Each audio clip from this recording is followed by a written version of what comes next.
Hello, everybody, and welcome back. My name is Robert Segedi. I'm the collecting commenter, and I'm excited today because to show you all a PSA submission that I'll grab the sheet here. I sent in on April 11th, and I know this video is recording in June, but I actually received the cards back May 12th, the graded cards from PSA May 12th. So it only took about a month. So, you know, hearing all these stories about how these submissions take several months or even more to receive, I was pleasantly surprised to get this baby back in a month. I paid the $50 service level fee. Insured shipping was $19, so it was $69 for these two cards. And then I sent it in the mail. I think it was $15 to send it. So that's what I invested in it. But I don't sell cards, so I'm really not worried about that. But I am just curious what kind of grades I could get. Oh, and before I bury the lead anymore, we're talking about an 82 Donruss Cal Ripken, which obviously is his rookie card, and a 2003 Upper Deck LeBron James. And it's also his rookie card, but it's not one of his real valuable ones, or his real rare ones, I guess. But nonetheless, it is a LeBron James rookie. And little backstory on both cards before I reveal these submissions. The 82 Donruss, I had bought actually that card as a kid from the store. So I've had this card in my possession, for 41 years. So we'll see what kind of condition. Obviously, it's out of my control the condition it was when I pulled it, but we'll see what kind of care I have given it over the last 40 years. And in addition to that, there is a little situation where my dad had bought me a plaque with Cal Ripken and Lou Gehrig on it in these little plastic holders. Obviously, no, we're not millionaires. It wasn't the original Gehrig. It was like a reproduction, more of a modern Lou Gehrig card, along with the Ripken, and it's that Iron Man. And so it's just kind of a cool concept. And my dad knows that I, am a baseball fan, baseball collector, so he bought it for me, even though the cards were worthless. So to remedy that, I popped out the old cards, and this was before too. We were really into grading and keeping cards, as good of a condition. I wasn't as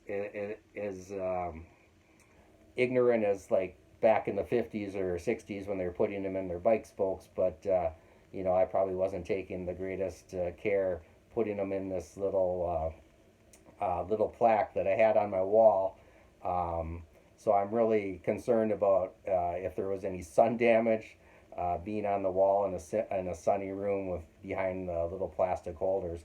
Actually, here is the Gehrig. It's the 1961. This is the one that I bought from a card show and replaced the modern reproduction Gehrig they had. And so it's actually a vintage card in its own, even though it's not obviously an original Gehrig from the 30s or 40s, but 61, and really sharp corners. And it's terribly off center though, so I'm sure it would probably get an OC if I sent it in. So that's why I didn't even want to bother or take a chance to send this one in. So crossing my fingers that the sun didn't damage the Ripken, and if I could get a 10, that would be spectacular. But I'm a realist, so a 10 is probably not going to happen. 9 would be really nice. And the LeBron, yeah, I bought that from a card shop back in 2004. So I've had that in my possession for almost 20 years. So we'll see what kind of condition I bought it in and how well I kept it for all these years. Um, Before we proceed, please indulge me because I'm gonna give a quick shout out to all my new subscribers, because everybody viewing right now, and people that subscribe to the channel, it's a great community, and you all are what really makes this hobby community happen, and why it's so fun to be part of. The first subscriber I want to spotlight is called TheHotCorner, and in this case, well, obviously the hot corner is a third base position, and in this case, it's a Phillies fan. So, of course, we are speaking of Michael Jack Schmidt, one of the best third basemen, if not the best third baseman of all time, especially in the National League when I was growing up. American League, I was, more of a American League fan, so George Brett was my guy, but definitely in the National League, Schmitty was the guy. And this channel focuses on a lot of Phillies memorabilia, autographs. It's a great channel. Check it out. Also, Vintage Cards Steve, just kind of as the name says, it's Steve showing some awesome vintage cards. The channel is really polished, good quality, good production, some great cards. Steve's a great guy, so give that a view and or subscribe.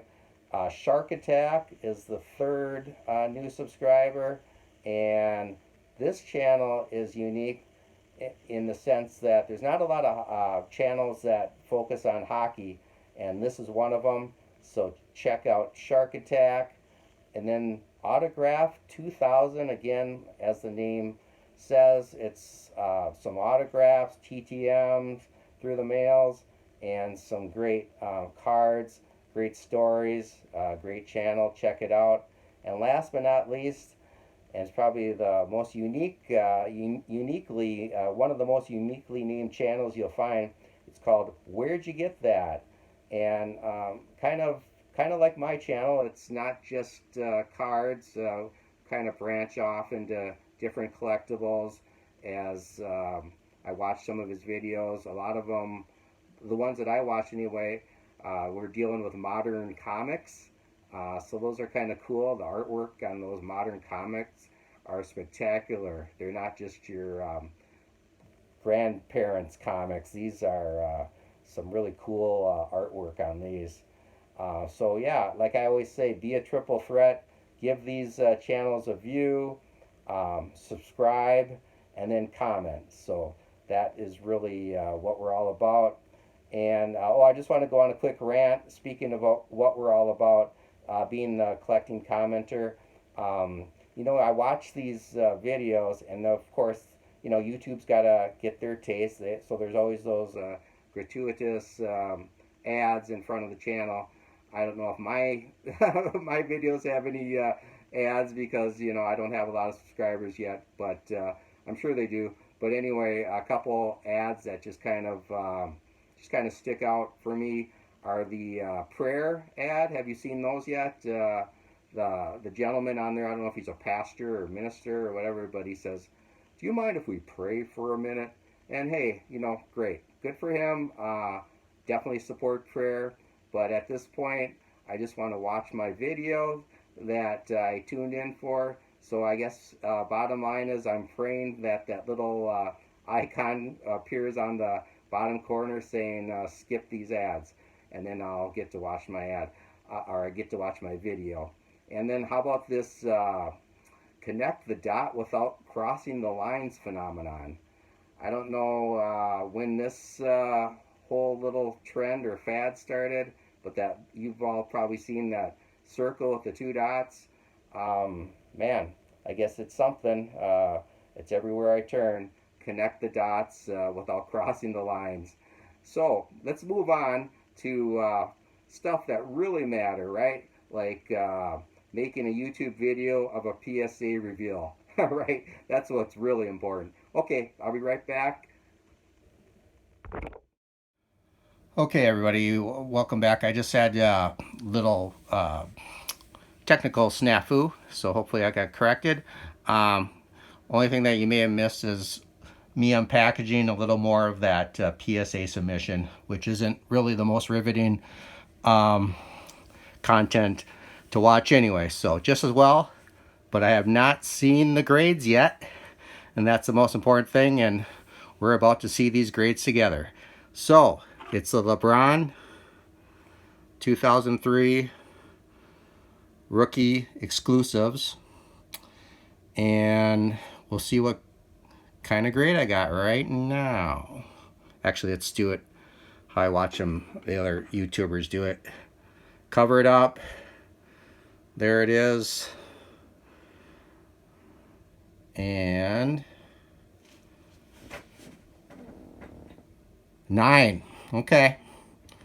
It's kind of what I anticipated. You know, 10s are far and few between in the world of grading. So I'm happy with the 9. Had this card for 20 years unprotected. Now it's protected. And it's good shape. Okay. Let's see. Set this up here. I'm happy with that one.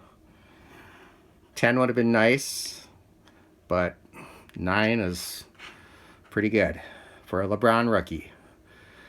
And now the card I've had for over 40 years, the 82 Donruss Cal Ripken. See if I can cover it up again. Oh, wrong side. Okay. Sorry for the glare. There we go. Good shape. Hopefully we'll find out if there was sun damage. As I got a 6. Yeah. Who knows what condition was when I pulled it from the pack. Then you got 40 years of me in my amateur plastic sleeves and binder. So you got a 6. So again, I'm not selling these anyway, but that obviously wouldn't have been a good investment as far as seller goes, because the value on the market with that 6 isn't going to be great. But anyway, thanks. Well, hey, before I go, this will not deter me. I'm not going to turn into Mr. Grader or anything, because you know there's really no point.